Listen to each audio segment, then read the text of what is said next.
Olá, meu irmão, minha irmã, bom dia, bem-vindos a este nosso encontro da reflexão da Palavra de Deus. Hoje, dia 13 de janeiro, quarta-feira da primeira semana do Tempo Comum. E a liturgia da igreja de hoje, da missa de hoje, a palavra da missa de hoje, espero que seja um conforto para você e para mim, porque é uma palavra maravilhosa. Porque a primeira leitura é da carta aos Hebreus, capítulo 2, do versículo 14 a 18. E é um anúncio de uma boa notícia maravilhosa para você e para mim hoje. Porque diz assim: visto que os filhos têm em comum a carne e o sangue, também Jesus participou da mesma condição, para assim destruir com a sua morte aquele que tinha o poder da morte, isto é, o diabo, e libertar os que, por medo da morte, estavam a vida toda sujeitos à escravidão. Jesus assumiu a nossa condição humana para nos libertar da morte, do medo da morte. Por quê? É a morte, o medo que temos da morte, mas que morte? Não só a morte física, a morte do caixão. As mortes existenciais que temos, medo de não amar, medo de me decepcionar e frustrar, medo de não ser amado, medo, não sei, de não conseguir realizar as coisas, as minhas frustrações, de não conseguir realizar os meus projetos, medos, todos os nossos medos. Medo de não ser feliz, medo de não, sei lá, medos que nos apavoram. Às vezes tem gente escrava da sua timidez, não, dos seus complexos, todos os medos que nos apavoram. Medo de não dar conta de realizar as coisas, medo. É o medo que o demônio usa para nos submeter à vontade dele, o demônio, e ao seu projeto. Por quê? Pelo medo, o homem, pelo medo que tem da morte, virou escravo do demônio. Porque o que aconteceu no Gênesis? Quando o homem tinha comunhão com Deus, vivia na intimidade e não tinha medo. Não conhecia este medo, este pavor da morte. Ainda que talvez via em toda a natureza a criação a morte, mas não como um fim, não algo que ele causava pavor, terror. Ele via que talvez a criação morria, as plantas, os animais, não sei. Mas algo nele, não causava pavor, terror, medo. Vivia tão em intimidade com Deus, a nudez original, o homem e a mulher estavam nus. É um símbolo, um pouquinho, deste medo. Por quê? Porque após o pecado, o homem e a mulher viram que estavam nus, viram a sua fragilidade como homem. Antes, esta fragilidade, esta nudez, não lhe causava nem vergonha, nem medo, nem pavor, nem nada. Ele teve que cobrir a sua nudez, vergonha. Mas agora tem medo de Deus quando escuta os passos de Deus no jardim, se esconde. O demônio usa do medo que temos de não ser feliz, de não... para viver dos impulsos das nossas paixões, das nossas vontades. Por quê?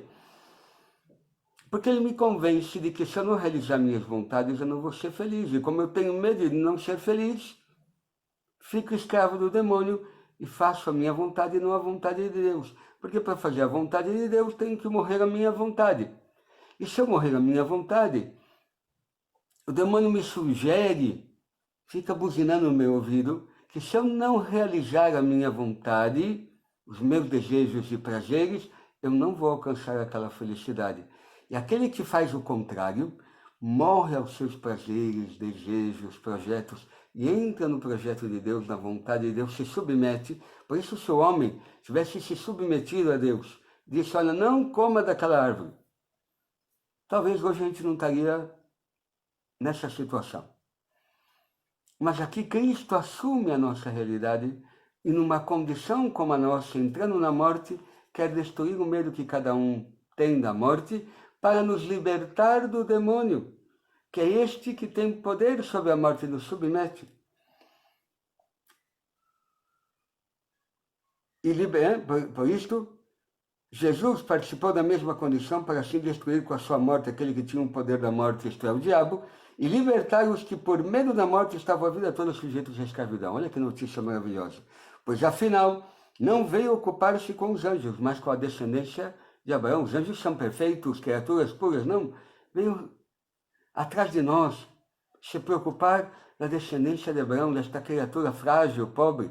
Por isto, devia fazer-se em tudo semelhante aos irmãos, para se tornar um sumo sacerdote misericordioso e digno de confiança nas coisas relacionadas referentes a Deus.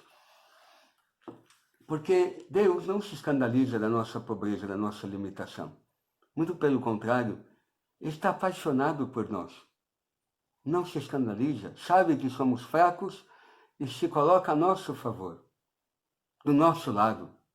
Jesus, sendo esse sacerdote misericordioso que experimentou a nossa condição humana, menos o pecado, mas experimentou a dor, fome, a dor na cruz, na paixão, sofrimento, não? A dor de ver, não sei, como a perseguição em cima dele.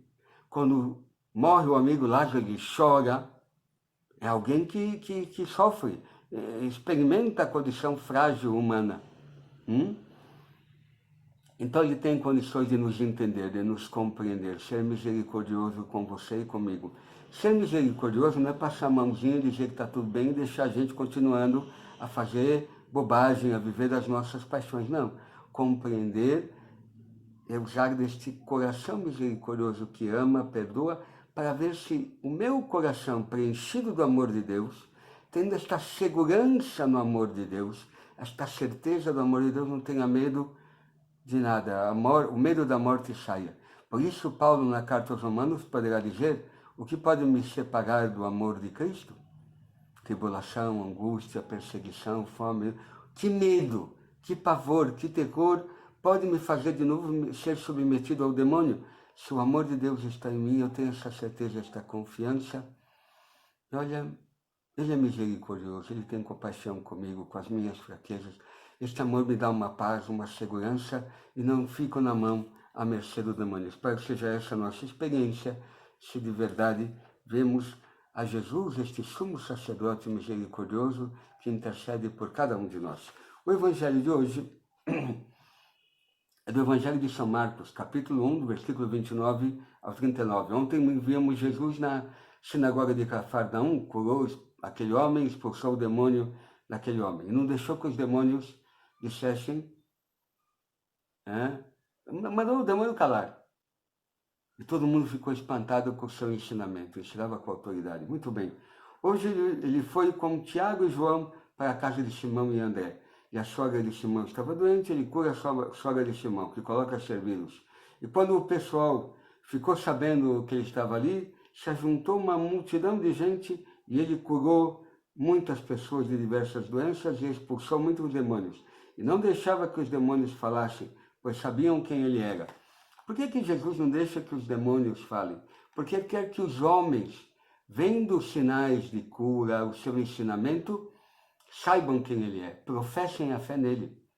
Professem aquilo que São Tomé professará: meu Senhor e meu Deus. Sendo homem, tu és Deus. Porque é Deus que se fez homem. E professar a fé nele, acreditar em Jesus, ou seja, que ele é o Messias esperado. Por isso Jesus não deixava que os demônios se calassem. De madrugada, quando estava em escuro, Jesus se levantou, foi no lugar deserto. Os discípulos, não Simão e os companheiros foram atrás dele. E Jesus vai dizer: olha, eu não vou ficar aqui e esperar que a cidade venha, fazer aqui uma tenda dos milagres e aqui virar o meu escritório. Não. Eu tenho que ir a outros lugares, a outras aldeias, anunciar. Eu vim aqui para outra coisa, mesmo porque Jesus, com essa missão itinerante, quer dizer aos discípulos que nós não temos morada aqui, não podemos fixar a nossa vida aqui e agora, porque já imaginou, viraria um grande negócio na casa de Pedro, porque Jesus está na casa de Pedro. Viraria um grande negócio. Olha, a multidão vem aqui, faz cura, nós organizamos a fila, e de repente, já imaginou? Começa a cobrar dinheiro, começa a cobrar a entrada, Jesus vira famoso. Fazemos daqui um consultório, nossa senhora, vamos ficar ricos. Vamos mudar até de trabalho. Não. Jesus veio para uma missão. Entrar na cruz para destruir o medo que temos da morte e libertar a cada um de nós do medo da morte. Por isto, Jesus sabe que não pode ficar ali. Não, ele sabe que é perigoso. É muito, não veio para isto. Não veio para sucesso, fama, prestígio, né? Porque os discípulos dizem, todos estão te procurando. Claro, Jesus não se ilude. Olha, massa, as pessoas vêm atrás de mim. Não, não é essa a minha missão. Eu espero que esse espírito esteja na igreja hoje. Que a gente faça a missão. Não fiquemos aí atrás de atrair as multidões e ficar contentes que temos transformado a igreja numa coisa que atrai. Sim, que bom que as pessoas vêm. Mas espero que encontrem nela uma palavra com autoridade. Um Jesus que de verdade misericordioso intercede por nós, sumo sacerdote.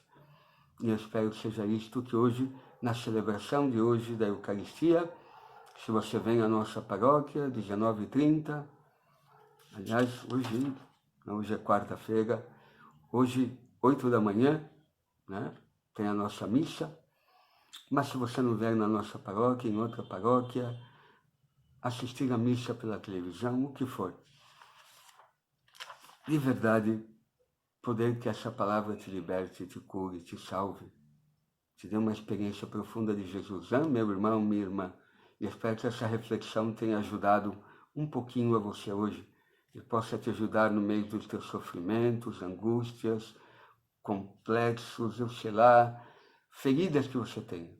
E que o Senhor possa de verdade ser misericordioso e curar todas elas, tirar o medo que você tem hoje da morte e libertar-te do demônio, do domínio que o demônio exerce sobre a nossa vida, nos tentando, nos sugerindo tantas coisas para ser feliz. A felicidade de verdade está em Deus e na sua vontade. E espero que de verdade descobramos isto para valer. Faça a oração coleta da missa de hoje. Será a mesma durante toda a semana. Tempo comum é a mesma oração coleta, não, ao longo da semana. Mas espero que seja uma oração também que te ajude e console o nosso coração. Oremos. Ó Deus, atendei como Pai as preces do vosso povo, dai-nos a compreensão dos nossos deveres e a força de cumpri-los. Por nosso Senhor Jesus Cristo, vosso Filho, na unidade do Espírito Santo. Amém. O Senhor esteja convosco, Ele está no meio de nós. Abençoe-vos o Deus Todo-Poderoso, Ele que é Pai, Filho e Espírito Santo. Amém. Até amanhã, meu irmão, minha irmã, para este nosso encontro de toda manhã da reflexão da Palavra de Deus. Espero todos vocês amanhã.